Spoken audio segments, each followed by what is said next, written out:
반갑습니다. 새로남 기독학교 뉴스 아나운서 김연서입니다. 새학년을 맞이하여 보냈던 3월의 첫 주는 잘 보내셨나요? 이번 주 뉴스에는 어떤 소식이 있는지 함께 알아봅시다. 2023학년도 영성수련회가 지난 10일 금요일에 열렸습니다. 울산 신정교회 담임 목사님이신 김보성 목사님께서 말씀을 전해주셨는데요. 목사님의 말씀을 통해 우리는 주님을 가까이 하고 피난처로 삼으며 친밀한 교제를 이루어가는 삶을 살아야 한다는 것을 깨닫는 귀한 시간이었습니다. 이후 학년별로 준비된 다양한 영성 프로그램들로 풍성한 수련회를 보낼 수 있었는데요. 먼저 4학년 학생들은 사형리 복음에 대한 핵심을 듣고 1학년 학생들을 대상으로 사형리 전도를 실습해보는 시간을 가졌습니다. 1학년 학생들은 선배들이 들려주는 복음을 들으며 구원의 확신을 위한 기도를 드렸습니다. 그럼 4학년 학생들의 사형리 전도 현장을 같이 보러 가실까요? 여기 태초에 하나님이 꽃을 창조하셨어. 근데 우리도 창조하셨거든? 근데 왜 우리는 하나님께 가지 못할까? 왜 그럴까? 죄 때문에 맞아. 사람은 죄를 지어 하나님과 멀어지게 되었어. 근데 여기서 죄에서 우리가 천국으로 갈 수 있는 길이 있어. 바로 예수님. 예수님은 구원의 길을 알려주시고 십자가에서 대신 돌아가셨어. 하지만 예수님은 부활하셨어. 내가 곧 길이요 진리요 생명이니 나로 말미암지 않고는 아버지께로 올 자가 없느니라. 그래서 이 예수님 덕분에 우리가 갈 수 있게 되었어. 하나님께. 이건 뭐처럼 보여? 천국 맞아. 이 사실을 믿는 자들에게는 영생을 주십니다. 영생은 곧 천국을 말하는 거야. 자, 이제 한번 같이 기도해볼까? 선무고. 사랑하는 하나님, 오늘 우리가 복음을 배웠습니다. 어떻게 하나님께 갈 수 있는지 알 수 있었습니다. 1학년을 잘 보낼 수 있게 도와주세요. 1학년을 잘 보낼 수 있게 도와주세요. 많은 사람들이 예수님을 통하여 하나님께 갈 수 있도록 도와주세요. 예수님의 이름으로 기도했습니다. 예수님의 이름으로 기도했습니다. 아멘. 아멘.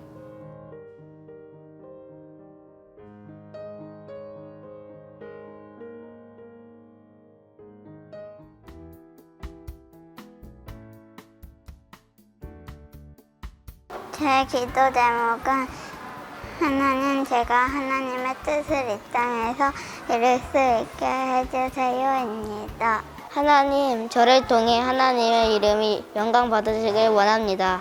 하나님의 나라가 어서 빨리 완성되길 원합니다. 예수님 보고 싶어요. 하나님, 오늘 저에게 필요한 지혜와 양식을 채워주세요. 하나님, 제가 지은 죄를 용서해 주시고 다른 사람을 용서하게 해 주세요. 제 기도 제목은 하나님, 제가 죄의 유혹에 빠지지 않게 해 주세요라고 썼습니다.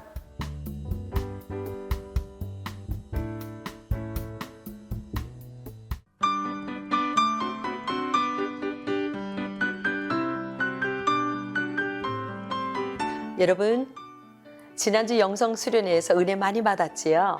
영성은 어떤 의미라고 말씀드렸지요? 그래요. 예수님의 성품을 담는 것이지요. 예수님처럼 하나님의 말씀에 순종하고 예수님처럼 생각하고 말하고 다른 사람을 사랑하는 행동을 하는 것이지요. 하나님께서는 우리가 하나님의 마음으로 세상을 섬길 때 제일 기뻐하신답니다. 물론 선한 마음을 가진 사람은 자신이 먼저 행복해진다는 것도 잊지 마세요.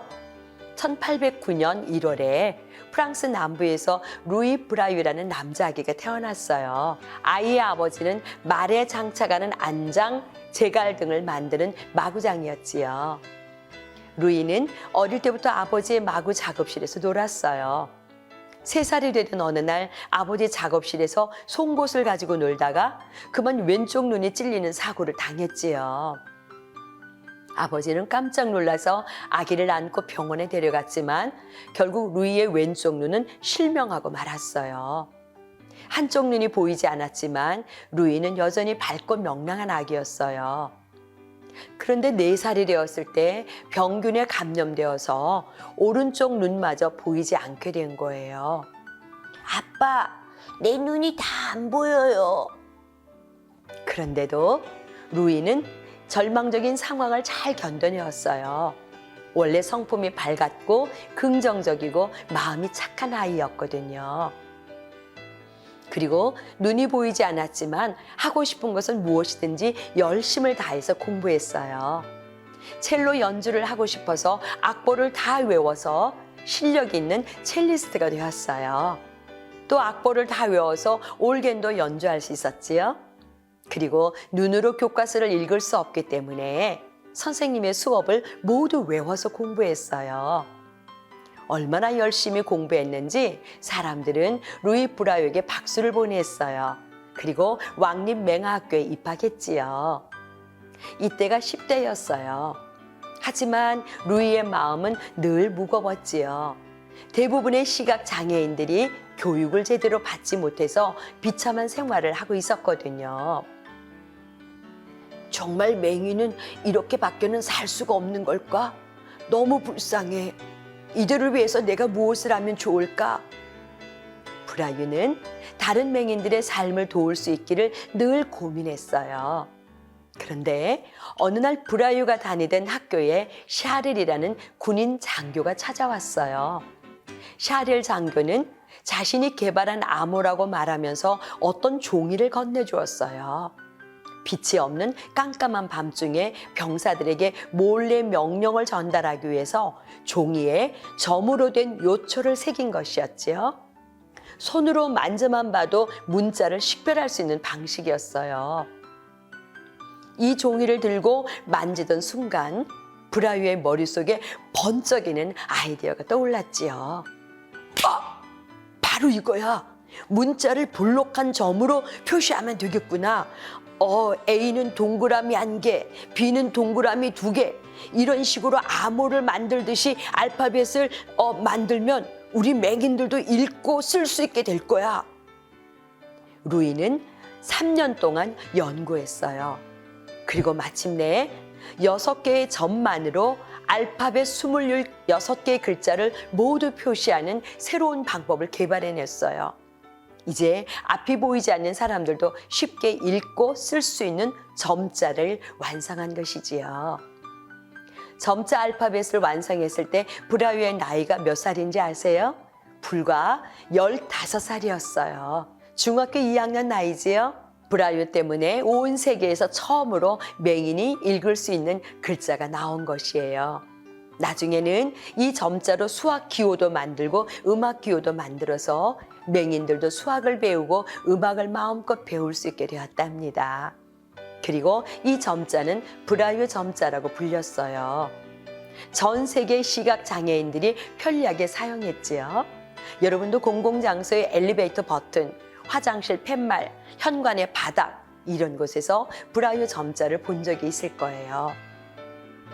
자, 이렇게 루이 브라이유가 세상에 깜짝 놀랄 큰 기여를 했기 때문에 이 업적을 기억하기 위해서 2008년부터는 브라이유의 생일을 세계 브라이유의 날로 지정해서 기념하고 있어요. 2009년에는 루이 브라이유의 탄생 200주년이 되는 해를 맞이해서 우리나라에서도 기념 우표와 우편물 도장을 만들어 사용했지요.